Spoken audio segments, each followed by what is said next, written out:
سامعین محترم، حاضرین ذی وقار، سورہ ہود کے چوتھے رکوع میں اللہ رب العزت نے حضرت نوح علیہ السلام کی زندگی کا ایک اہم ترین واقعہ بیان کیا ہے کہ جب قوم پر عذاب آنے کا فیصلہ ہوا، اللہ کے حکم سے کشتی کو بنایا گیا، ایمان والوں کو اور جن کے بارے میں اللہ کا حکم تھا ان کو سوار کیا گیا۔ قریب تھا کہ کشتی چلنے کے لیے تیار ہے، اور سیلاب طوفان اپنے ابتدائی مراحل میں ہیں۔ دور سے بڑی بڑی موجیں آتی دکھائی دے رہی ہیں۔ اسی دوران حضرت نوح علیہ السلام کی نظر اپنے بیٹے پر پڑی۔ وَكَانَ فِي مَعْزِلٍ، وہ ایک کنارے لگ کے کھڑا تھا۔ آواز لگائی، یا بنی ارکب معنا، اے میرے پیارے بیٹے، اے لاڈلے بیٹے، ارکب معنا، آ جاؤ ہمارے ساتھ سوار ہو جاؤ، بچ جاؤ گے، وگرنہ وہ دیکھ رہے ہو بڑی بڑی موجیں آ رہی ہیں، لے ڈوبیں گی تمہیں۔ بیٹے نے آگے سے حجت بازی کی، کہتا سآوی الی جبل یعصمنی من الماء، یہ پہاڑ قریب ہی ہے، بھاگ کے پہاڑ پہ چڑھ جاؤں گا، اتنا پانی تو نہیں ہے کہ پہاڑ تک پہنچ جائے، پہاڑ مجھے بچا لے گا۔ کہا لا عاصم اليوم من امر اللہ، بچگانہ حرکتیں مت کرو، آج اللہ کے عذاب سے کوئی نہیں بچ سکتا۔ ابھی باپ بیٹے کی بات ہو رہی تھی، وحال بینہما الموج، باپ اور بیٹے کے درمیان ایک بہت بڑی لہر اور موج آئی، فکان من المغرقین، بیٹا غوطے کھا کر ڈوب کے مر گیا۔ فوراً سے اللہ کی طرف سوال کیا، یا اللہ ان ابنی من اہلی، میرا بیٹا، آپ کا وعدہ تھا کہ تیرے گھر والوں کو بچاؤں گا، یقیناً آپ کا وعدہ برحق ہے، لیکن یہ میرا بیٹا وہ تو ڈوب گیا۔ قال یا نوح انہ لیس من اہلک، کہا نوح یہ تیرے اہل میں سے نہیں، تیرے گھر والوں میں سے نہیں، تیرے گھر والے وہ جو تیرے مشن میں ساتھی ہیں، انہ عمل غیر صالح، اس کے تو اعمال ہی صحیح نہیں، اور آج تو تم نے سوال کر لیا، فلا تسألنی ما لیس لک بہ علم، خبردار آج کے بعد کوئی ایسا سوال کیا کہ جس کے بارے میں تجھے علم نہیں ہے، یعنی جو سوال کرنا بنتا نہیں ہے۔ انی اعظک ان تکون من الجاہلین، آخری موقع دے رہا ہوں، آئندہ اگر ایسی غلطی ہوئی تو نبوت واپس لے لی جائے گی اور جاہلوں میں شامل کر دیا جائے گا۔ یہ واقعہ آپ زندگی میں کئی بار آپ نے پڑھا بھی، سنا بھی، اکثر آپ یہ واقعہ پڑھتے رہتے ہیں، سنتے رہتے ہیں، مشہور واقعہ سب کو آتا ہے۔ لیکن ایک بات جو ہر دفعہ ہم بیان کرتے ہوئے، سنتے ہوئے، پڑھتے ہوئے، سناتے ہوئے، ایک چیز یہاں اس واقعے کی ہم سے مس ہو جاتی، ایک چیز اس واقعے کی ہماری نظروں سے اکثر اوجھل رہتی، اس کی طرف ہماری توجہ ہی نہیں جاتی کہ اس واقعے میں ایک بہت بڑا سبق، اور وہ چیز یہ ہے کہ حضرت نوح علیہ السلام کا کردار ایک باپ کی حیثیت سے، ان کے جذبات ایک باپ کی حیثیت سے، ان کی فیلنگز ایک باپ کی حیثیت سے کبھی امیجن تو کیجئے گا. نبی ہیں وقت کے، اللہ کا حکم ہے، وہ نو ڈاؤٹ سارا کچھ ہے، لیکن ایک باپ بھی تو ہے نا. جب سارے لوگوں کو کشتی پہ بٹھایا ہوا ہے، خود کشتی بنائی ہے، لیکن اپنا بیٹا جو ہے وہ ڈوب رہا ہے، کیا جذبات ہوں گے اس وقت؟ اور پھر جب بیٹے کو بلایا، اور بلانے کا سٹائل کیا ہے؟ یا بنی. واللہ العظیم آپ عربک لینگویج لٹریچر اٹھا لائیے، بیٹے کو پیار سے بلانے کے لیے اس سے بڑا لفظ ہی کوئی نہیں ہے. یا بنی، اے میرے پیارے بیٹے، اے لاڈلے. کون جو نافرمان ہے؟ کون 950 سال تبلیغ کی ہے، آخر اس بیٹے کو بھی تو سمجھایا ہوگا نا. اس کو کہہ رہے ہیں یا بنی ارکب معنا، آجو ہمارے ساتھ سوار ہو جاؤ. لیکن بیٹا آگے سے حجت بازی کرے، نہیں میں پہاڑ پہ چڑھ جاؤں گا، یہ کر لوں گا، وہ کر لوں گا، ابا تیرے ساتھ نہیں آؤں گا. اب جس باپ کو اس کے بیٹے کی طرف سے یہ اس طرح کی زبان یا اس طرح کے الفاظ سننے کو ملیں، اس باپ کی فیلنگ کیا ہوتی ہیں آپ جانتے ہیں. اس باپ کے جذبات کیا ہوں گے؟ اور فوراً جب آنکھوں کے سامنے بیٹا ڈوبا ہے، اس وقت باپ کے جذبات کیا تھے؟ دل کی دھڑکنیں کیا تھی کہ آنکھوں کے سامنے ڈوب رہا ہے؟ اور فوراً اللہ سے سوال کیا، یا اللہ.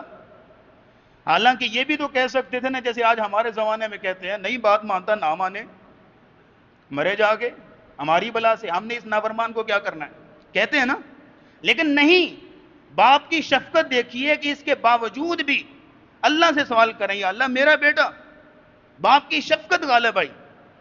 لیکن دوسری بات طرف دیکھیے کہ اللہ کی طرف سے ڈانٹ کھانا پڑی. ڈانٹ پڑی کہ نہیں اللہ سے؟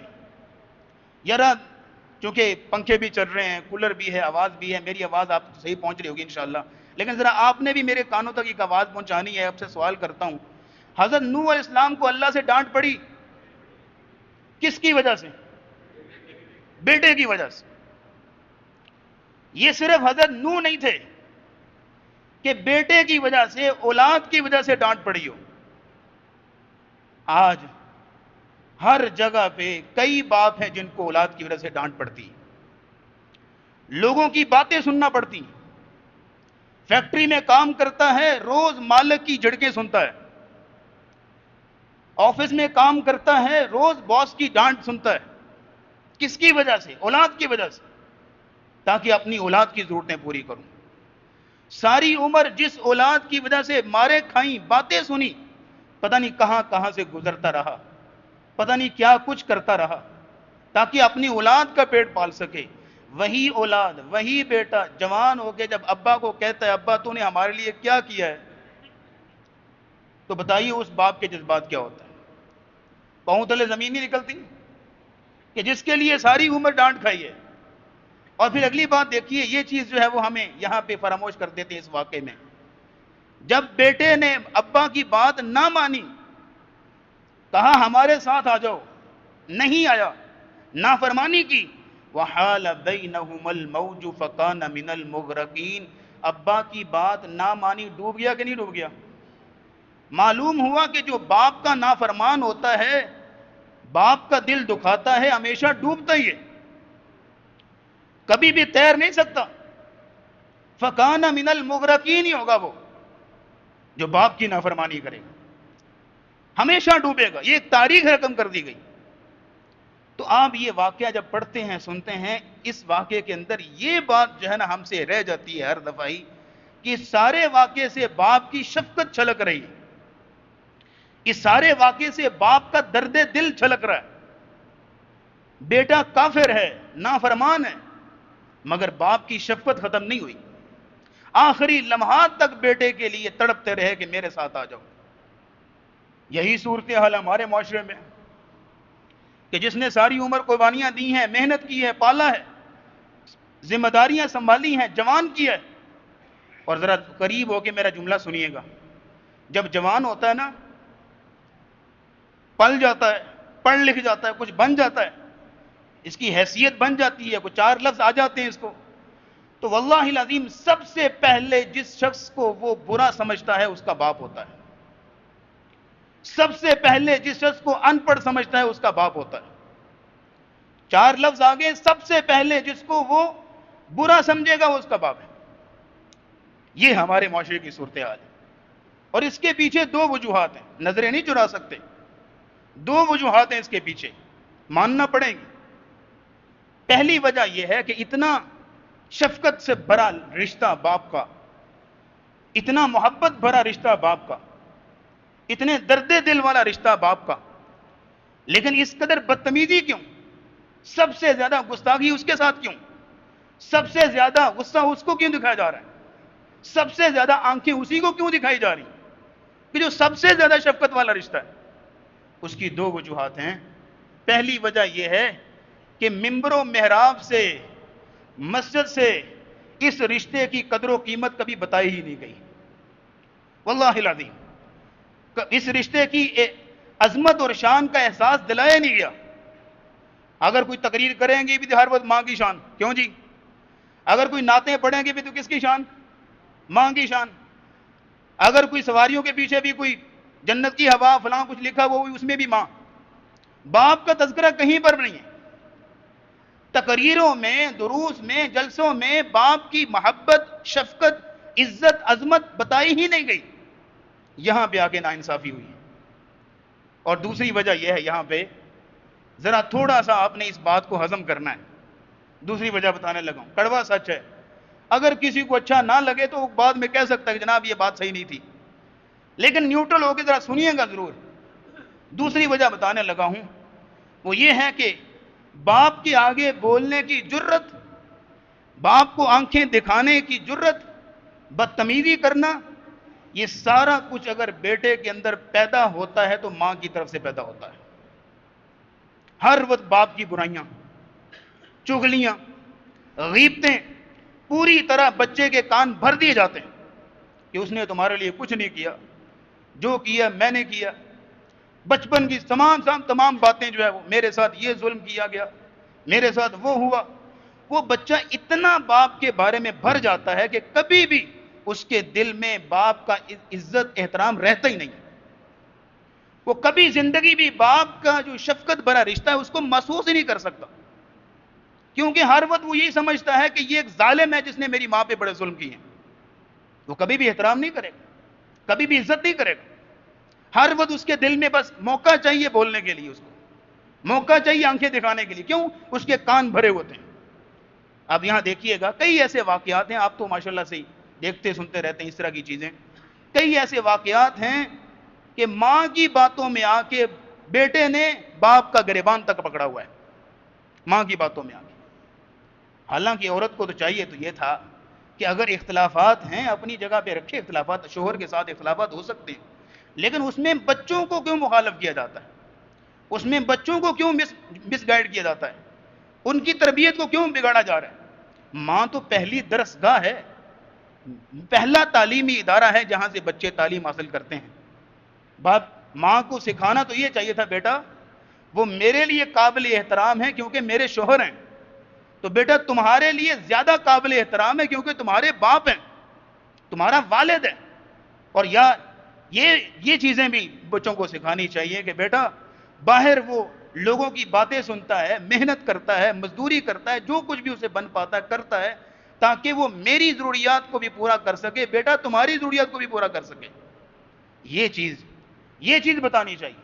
اور ساتھ میں ماں یہ بھی سکھائے کہ بیٹا جن کے سر پہ باپ نہیں ہوتے نا، وہ ہوٹلوں میں برتن مانجتے ہیں، وہ ورکشاپوں پہ کام کرتے ہیں، جن کے سر پہ باپ نہیں ہوتا وہ روڈوں پہ کھلونے بیچتے ہیں۔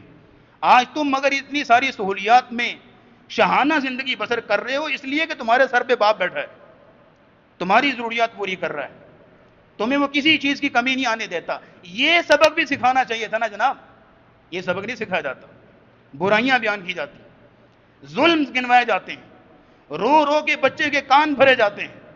ان ساری چیزوں کی وجہ سے، ان ساری وجوہات کی وجہ سے وہ یہ ہے کہ بیٹا جو ہے، کبھی دیکھا کسی بیٹے نے ماں کے آگے کوئی بدتمیزی کی ہو؟ نہیں، باپ کے آگے باپ کے آگے، اس لیے کہ ساری مس گائیڈنگ اس کو کی جا رہی ہے۔ اب یہاں دیکھیے میں جو آپ کے سامنے حضرت نوح علیہ السلام کا قصہ بیان کیا ہے کہ کیسے جو ہے وہ محبت اور شفقت چھلک رہی ہے باپ کے رشتے میں، اور دوسری طرف حضرت یعقوب علیہ السلام بیٹے کی جدائی میں رو رو کر آنکھیں سفید ہو گئیں، وَتَوَلَّ عَنْهُمْ وَقَالَ يَا أَسَفَ عَلَى يُوسُفَ وَابْيَضَّتْ عَيْنَاهُ مِنَ الْحُزْنِ فَهُوَ كَظِيمٌ، آنکھیں سفید ہو گئی غم کی وجہ سے۔ ذرا غور سے سنیے گا بات، ادھر حضرت نوح علیہ السلام کو ڈانٹ پڑی کس کی وجہ سے؟ ہاں، بیٹے کی وجہ سے۔ ادھر رو رو کی آنکھیں سفید ہو گئی کس کی وجہ سے؟ یہ ہے باپ کی شفقت، یہ ہے باپ کا درد دل، اسے کہتے ہیں باپ کی شفقت اور باپ کی محبت۔ ایک اور ذرا بات سن لیجئے، اگر ابھی بھی باپ کی شفقت سمجھ میں نہیں آئی تو بیٹوں نے کیا کچھ نہیں کیا تھا حضرت یعقوب علیہ السلام کے ساتھ، ساری زندگی کا روگ لگایا کہ نہیں، ساری زندگی کا دکھ دیا، رو رو کی آنکھیں سفید ہوں گی، اتنا بڑا صدمہ پہنچایا باپ کو۔ اگر کوئی آج کل کا باپ ہوتا واللہ عظیم کبھی زندگی معاف نہ کرتا، لیکن جب حقیقت کھلی، حضرت یوسف علیہ السلام کے ساتھ تعارف ہوا، اور جا رہے ہیں بیٹے سارے مصر جا رہے ہیں شام کا علاقہ چھوڑ کے، تو رستے میں سورہ یوسف میں آتا ہے سارے بیٹے اکٹھے ہو کے آگے، اور باپ کے آگے جو ہے وہ گھٹنے ٹیک لیے، اور بڑے ہی محبت اور احترام سے بیٹھ کے کہتے ہیں قالوا یا ابا نستغفر لنا ذنوبنا، اے ہمارے ابا جان ہمارے لیے اللہ سے معافی مانگ دیں، ہمارے لیے بخشش کی دعا کر دیں، انا کننا خاطئین، بے شک ہم سے غلطی ہو گئی، ہم خطا کار تھے، ہم سے غلطی ہوئی۔ لیکن باپ نے یہ نہیں کہا کہ جاؤ میں کبھی معاف نہیں کروں گا، سارے ظلم سارے صدمے یاد کرتے، لیکن ایسا نہیں کیا، فوراً کہا قال سوف استغفر لکم ربی، میں اپنے رب سے تمہارے لیے بخشش مانگوں گا، انہ هو الغفور الرحیم، بے شک وہ بخشنے والا ہے مہربان ہے۔ یہ ہے باپ کی شفقت کہ جن کی وجہ سے ساری عمر رو کے گزاری ہے، پل بھر میں معاف کر دیا، یہ باپ کی شفقت ہوتی ہے۔ اور اگر یہی تک بس نہیں ہے، ایک اور باپ سے ملاقات کیجئے گا، ایک بوڑھا باپ جس کا واقعہ احادیث کی کتب میں آتا ہے، نبی کریم صلی اللہ تعالی وسلم کی خدمت میں اس کا بیٹا شکایت لے کر آیا، کہتا ہے میرا باپ میرا مال اجاڑتا ہے، جو چیز چاہتا اٹھا کے لے جاتا ہے، کبھی کچھ پیسے پکڑ لیے، کبھی فلاں چیز پکڑ لی، میری دکان پہ بیٹھے کوئی چیز اٹھا کے لے گیا، میں کچھ سمجھ نہیں پا رہا، یہ مجھے سمجھ نہیں آ رہی زندگی کی۔ فوراً جا کے اب نبی اسلام کو شکایت لگائی، ان ابی اخذ مالی، میرا باپ میرا مال اٹھا لیتا ہے۔ نبی کریم صلی اللہ تعالی وسلم نے کہا باپ، اس کے باپ کو بلا کے لاؤ۔ بلانے کے لیے گیا، اور جو بلانے گیا تھا اس نے شکایت کا متن بھی بیان کر دیا کہ یہ آپ کی شکایت آپ کے بیٹے نے نبی اسلام کی خدمت میں لگائی ہوئی ہے، اس لیے آپ کو بلایا جا رہا ہے۔ وہ بیٹا، وہ باپ رسول اللہ کا حکم سمجھ کے آ تو رہا تھا، لیکن اس کے آنے کا جو انداز تھا، اس کے دل کے جو جذبات تھے، اس کے قدم جو لڑکھڑا رہے تھے، اس کے چہرے پہ جو مایوسی کے آثار تھے، کچھ الفاظ اس کی زبان سے نکل گئے، الفاظ یہ تھے غزوتک مولودا وغلتک یافعا تعل بما اجنی علیک وتنہل، اے میرے بیٹے میں نے تجھے بچپن میں پالا، تیری ہر ضرورت کو پورا کیا، اور یہ ہے کہ ہر لحاظ سے تمہاری ضرورتوں کو میں نے سامنے رکھا، اذا لیلۃ ضافتک بالسقم لم ابد لسقمک الا ساہرا اتململ، تو جب بیمار ہوتا تھا، بیمار تو ہوتا تھا، نیند مجھے نہیں آتی تھی، ساری ساری رات جا کے گزار دیتا تھا، کأنی انا المتروک دونک بالذی طرقت به دونی فعینی تحمل، اور تکلیف تجھے ہوتی تھی، آنسو میرے نکلا کرتے تھے،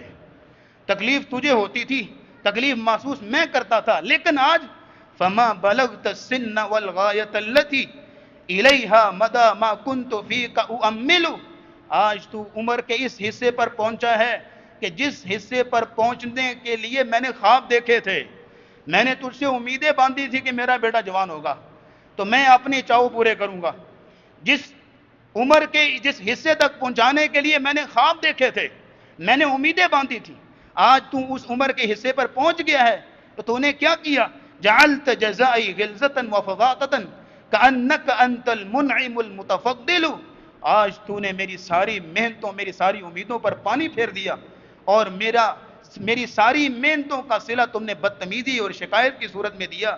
تم مجھ سے بات کر لیتے، جا کے رسول اللہ کو شکایت لگا دی۔ یہ وہ بات کسی سے نہیں کر رہا، اپنے آپ سے بات کر رہا ہے۔ یہ الفاظ سارے اس نے اپنے آپ سے کہے، اپنے من میں۔ لیکن جب رسول اللہ کی دربار میں پہنچا، جبریل پہلے آ چکے تھے، کہا یہ بات بعد میں کیجئے گا، پہلے اس باپ سے پوچھئے آتے ہوئے جو الفاظ کہے تھے وہ ذرا پہلے سناؤ ذرا مجھے۔ اس باپ نے الفاظ سنائے تو نبی کریم صلی اللہ علیہ وسلم غصے ہوئے، اس بیٹے کو کہا انت و مالک لی ابیک، تو بھی اور تیرا مال بھی تیرے باپ کا ہے، تیرے لیے اس نے قربانیاں دی، آج اس کا موقع ہے کہ تو اس کی خدمت کرے۔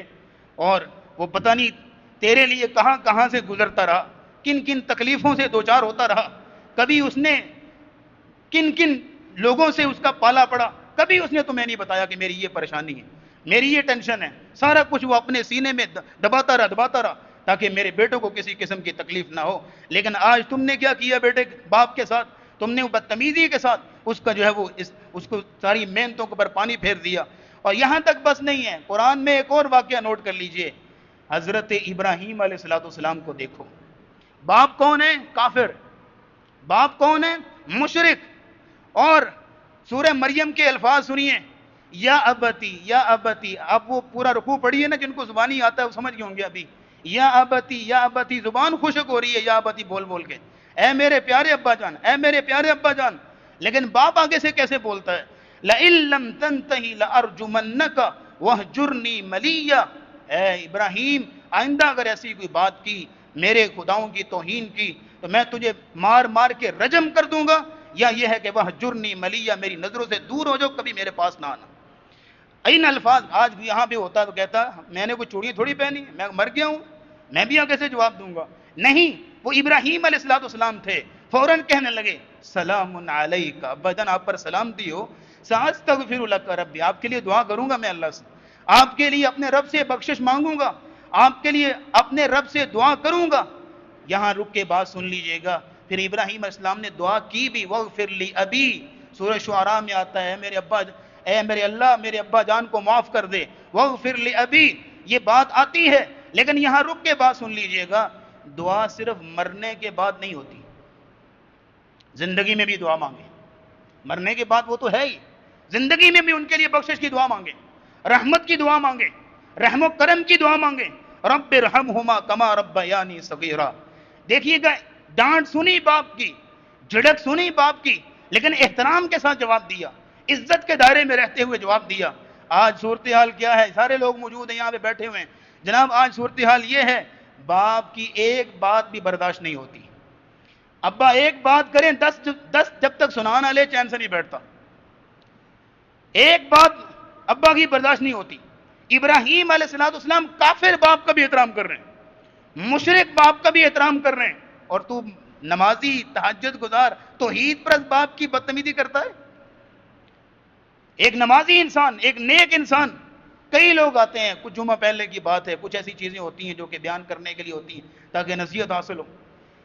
کچھ پہلے جمعے کی بات ہے، نماز پڑھ کے فارغ ہوئے، ایک شخص آئے، بارش، سفید بال اور آنکھوں سے آنسو جاری تھے۔ جناب ہوا کیا ہے؟ کہا جی جوان بیٹا ہے، بدتمیزی بہت کرتا ہے، بتائیے میں کیا کروں۔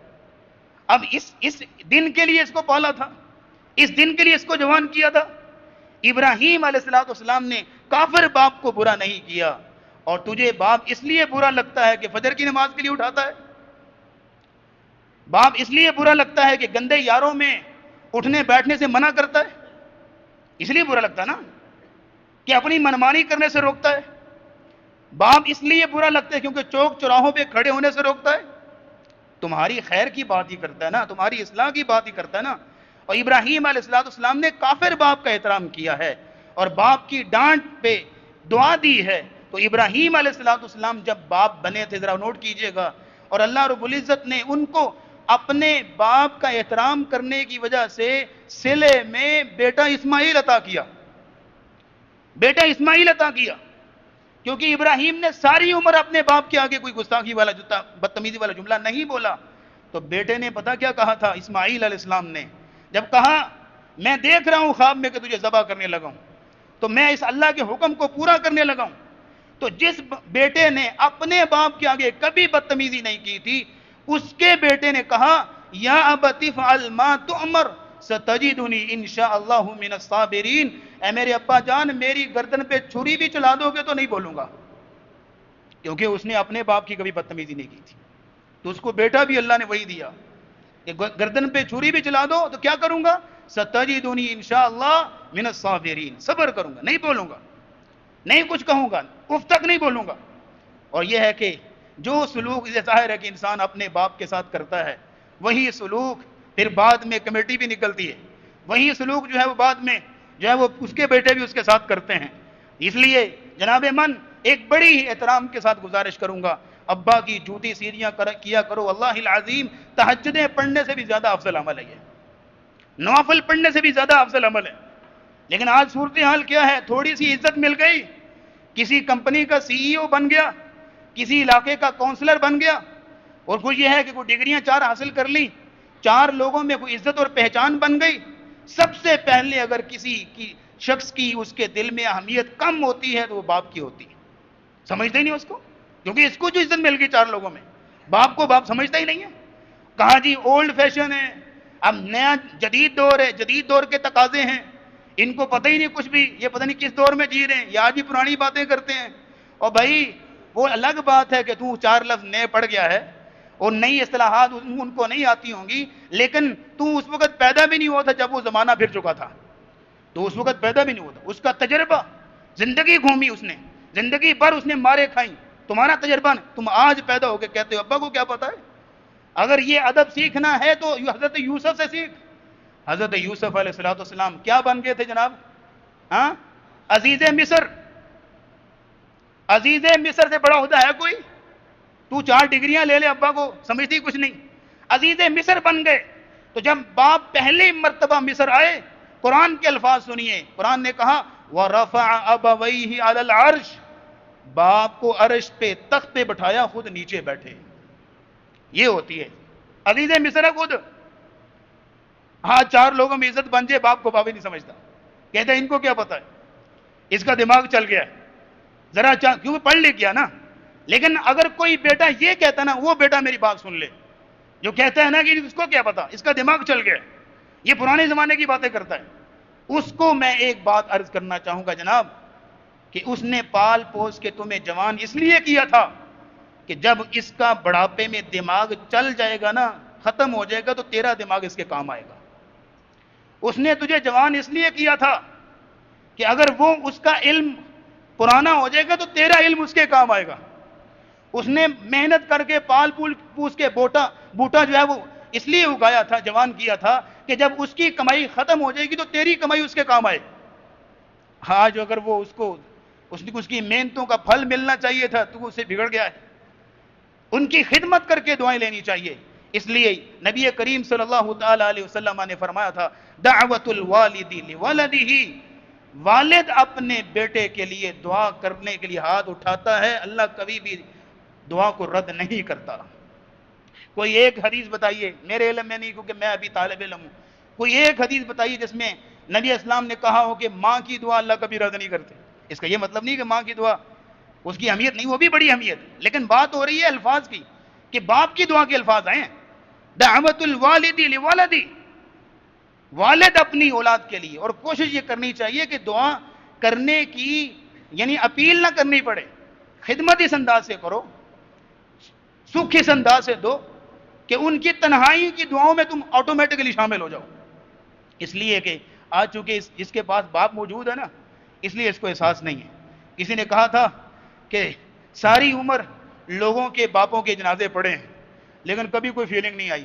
پتہ اس دن چلا جس دن اپنے باپ کا جنازہ تھا. اس دن پتہ چلتا ہے کہ باپ کیا ہوتا ہے، اس دن پتہ چلتا ہے کہ باپ کا جنازہ کیا ہوتا ہے.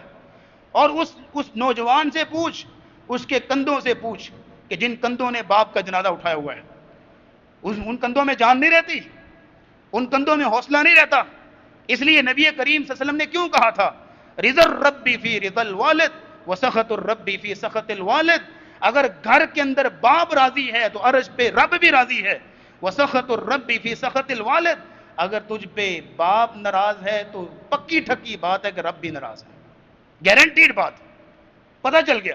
اس لیے یہاں پہ بات غور سے سن لیجئے. سیانے بڑی خوبصورت باتیں کرتے ہوتے ہیں، کہتے ہیں باپ کچھ بھی نہ کماتا ہو، کچھ بھی نہ دیتا ہو، لیکن گھر میں موجود ہو، چاہے چارپائی پہ بیٹھا ہوا ہو، بڑا سہارا ہوتا ہے، بڑی سمجھ لیجئے حوصلہ ہوتا ہے. اور صحیح مسلم کی حدیث میں نوٹ کر لیجئے، عبداللہ بن عمر رضی اللہ تعالیٰ نے ایک واقعہ بیان کرتے ہیں صحیح مسلم میں، کہ یہ مدینے سے مکہ جا رہے تھے. رستے میں ان کے پاس سواری بھی تھی گدا، اور یہ ہے کہ ان کے سر کے اوپر پگڑی بھی تھی دھوپ سے بچنے کے لیے.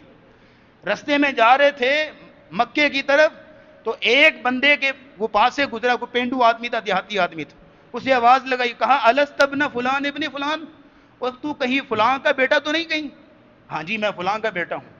جیسے اس نے کہا فوراً گلے لگائے، ملا، اور پھر اس کے بعد کہا تم کہاں جا رہے ہو، کدھر جاؤ گے؟ یہ میری سواری پکڑو، یہ لے جاؤ.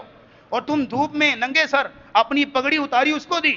ساتھ والے کہنے لگے جناب وہ پینڈو آدمی، عام آدمی، دیہاتی آدمی، آپ کو چند ستو بھی دے دیتے خوش ہو جانا تھا، آپ نے اس کو سواری بھی دے دی، اب پیدل جائیں گے آپ، اور اپنی پگڑی بھی اس کو دے دی. کہاں تمہیں نہیں پتا، انہو، نبی اسلام سے میں نے حدیث سنی ہے، ان من ابر البر صلۃ الرجل اہل ود ابیہ، میں نے نبی علیہ السلام سے سنا ہے کہ آپ علیہ السلام نے فرمایا کہ سب سے بڑی نیکی یہ ہے کہ اپنے ابا کے تعلق والوں کے ساتھ اچھا سلوک کرنا. اس کا باپ میرے باپ عمر کا دوست تھا. سگے باپ کے دوست کی اتنی قدر کی جا رہی، اس کے بیٹے کی اتنی قدر کی جا رہی ہے، اور ہاں جناب اپنے ابا کو کس طرح کی باتیں سنانی پڑتی. اور ہوتا کیا ہے، ذرا ابا کو ایک چیز مانگ لے، بیٹا میری ضرورت ہے، اور پھر اس کے بعد کس طرح اس کی زبان کھلتی ہے، نہ اس کو پتہ چلتا ہے سامنے رشتہ کون سا ہے، نہ اس کو پتہ چلتا ہے میں کیا بول رہا ہوں، اور اس کو پتہ ہی نہیں ہے. نبی اسلام نے کہا تھا الوالد اوسط ابواب الجنہ، باپ جو ہے وہ جنت کا مین گیٹ ہے، بنیادی دروازہ ہے. نو ڈاؤٹ کہ یہ پڑھا سنا جاتا ہے، بتایا جاتا ہے کہ جنت ماں کے قدموں تلے ہے، لیکن اس جنت میں جانا تو دروازے سے گزر گیا نا، دروازے ہی نہ کھلا تو. اس لیے الوالد اوسط ابواب الجنہ، اور جنت کے دروازے جو گنوائے نا، کتنے دروازے جنت کے؟ باب الصلاۃ بھی ہے، باب الصدقہ بھی ہے، باب الریان بھی ہے، نماز پڑھنے والے باب الصلاۃ سے، روزے والے باب الریان سے، صدقے والے باب الصدقہ. لیکن جو باپ کی خدمت کرتے تھے، عزت احترام کرتے تھے، دعائیں کرتے تھے، حسن سلوک کرتے تھے، ان کو جس دروازے سے داخل کیا جائے گا اس کا نام ہے، اوپر لکھا ہوا ہے باب الوالد، والد کا دروازہ. اللہ رب العزت ہمیں اپنے ماں باپ کی خدمت کرنے کی توفیق دے، اور جن کے دنیا سے جا چکے یا اللہ ان پر رحم و کرم فرما. یا اللہ ان کی قبروں کو جنت کے باغیچوں میں سے ایک باغیچہ بنا. اس لیے ضرورت اس بات کی ہے کہ انسان اپنی فکر کرے، اپنی اولاد کی فکر کرے، اور اپنے والدین کی بھی عزت و احترام کرے. اس لیے وہ موسیٰ اور خضر علیہ السلام کا واقعہ تو آپ نے سنا ہوا نا، کہ جب وہ دیوار بنائی تھی اجرت نہیں لی تھی، وہ موسیٰ علیہ السلام نے پوچھا یہ کیا؟ کہا یتیم بچوں کا یہ مال تھا، اور دیوار گرنے والی تھی، قریب تھا کہ دیوار گرتی اور لوگوں نے مال اٹھا کے لے جانا تھا، یتیموں کو ان کا مال ہی نہیں ملنا تھا. وَقَانَ أَبُوهُمَا صَالِحًا، ان کا باپ بڑا نیک تھا، ان کا باپ بڑا ہی نیک تھا. اللہ رب العزت نے اس کی نیکی کا صلہ یہ دیا کہ اس کے مرنے کے بعد اس کے بیٹوں کے مال کی حفاظت کی ذمہ داری کے لیے اللہ رب العزت نے 2 نبیوں کو منتخب کر دیا. اس لیے یہ چیزیں قرآن میں بیان ہوتی ہیں، حدیث میں بیان ہوتی ہیں، صرف اور صرف سبق کے لیے، نصیحت کے لیے، عمل کے لیے، اور یہ ہے کہ اخلاق و کردار میں امپرومنٹ کے لیے. اللہ رب العزت عمل کی توفیق عطا فرمائے. وآخر دعوانا الحمد للہ رب العالمین.